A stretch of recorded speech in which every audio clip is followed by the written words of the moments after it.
ஐயப்பன் உங்கள் விரதத்தை ஏற்றுக்கொள்ளவில்லையா?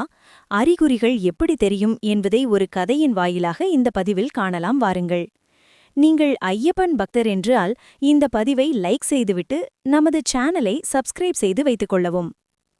ஒரு ஊரில் கந்தன் என்று ஒரு தீவிர ஐயப்ப பக்தர் இருந்தார். அவர் பல வருடங்களாக சபரிமலைக்குச் செல்பவர்.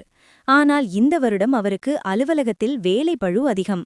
அதனால் மனதில் எப்போதும் ஒரு பதற்றத்துடனே விரதத்தை தொடங்கினார்.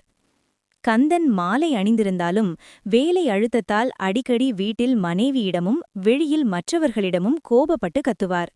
விரதத்தில் மிக முக்கியமானது மனக்கட்டுப்பாடு என்பதை அவர் மறந்து போனார். யாத்திரை செல்லும் நாளும் வந்தது. கந்தன் தன் குருசுவாமியுடன் இருமுடி கட்டிக்கொண்டு பேருந்தில் கிளம்பினார். முதல் எச்சரிக்கை: அவர்கள் சென்ற வாகனம் பாதி வழியிலேயே பழுதாகி நின்றது. எல்லோரும் சரணம் ஐயப்பா என்று சொல்லிக்கொண்டே இறங்கினார்கள். ஆனால் கந்தனோ, நேரமாச்சு, இன்னும் வண்டி சரியாகலையே என்று கோபத்தில் ஓட்டுநரை திட்டத் தொடங்கினார். இரண்டாவது எச்சரிக்கை: இருமுடி சறுக்குதல். வண்டி சரியாகி அவர்கள் எருமேலி வந்து சேர்ந்தார்கள். அங்கிருந்து நடைப்பயணமாக வரும்போது திடீரென கந்தனின் கால்கள் இடறி தலையிலிருந்த இருமுடி கீழே விழப்போனது. நல்ல வேளையாக பக்கத்தில் இருந்தவர் பிடித்துவிட்டார். கந்தனுக்கு தூக்கி வாரி போட்டது.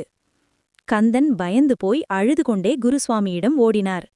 குருசுவாமி, வண்டி பழுதானது, இப்போ இருமுடி கீழே விழப்போனது. இதெல்லாம் பார்த்தா ஐயப்பன் என் விரதத்தை ஏற்கவில்லையோ என்று பயமாக இருக்கிறது.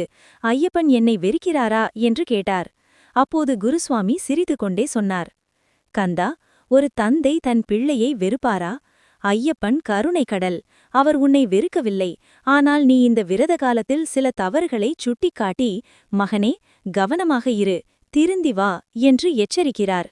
நீ விரதத்தில் இருந்தும் உன் கோபத்தை குறைக்கவில்லை. உன் மனதில் பக்திக்கு பதில் பதற்றம்தான் இருந்தது.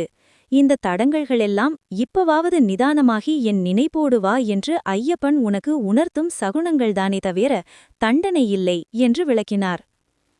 தீர்வு: சரணாகதி. தன் தவறை உணர்ந்த கந்தன் அங்கேயே விழுந்து வணங்கினார்.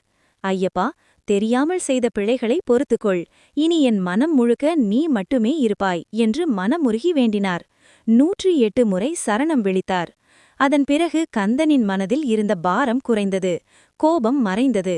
மீதி பயணம் எந்த தடங்களுமில்லாமல் நடந்தது. 18ஆம் படி ஏறி ஐயப்பனை தரிசித்தபோது அவருக்குள் அவ்வளவு ஆனந்தம். நீதி: வாழ்க்கையிலும் சரி, விரதத்திலும் சரி, நமக்கு வரும் தடைகள் நம்மை தண்டிப்பதற்கு அல்ல, நம்மை திருத்தி சரியான பாதையில் கொண்டு செல்வதற்கான ஐயப்பனின் அன்பு கட்டளையே ஆகும். சுவாமி சரணம்.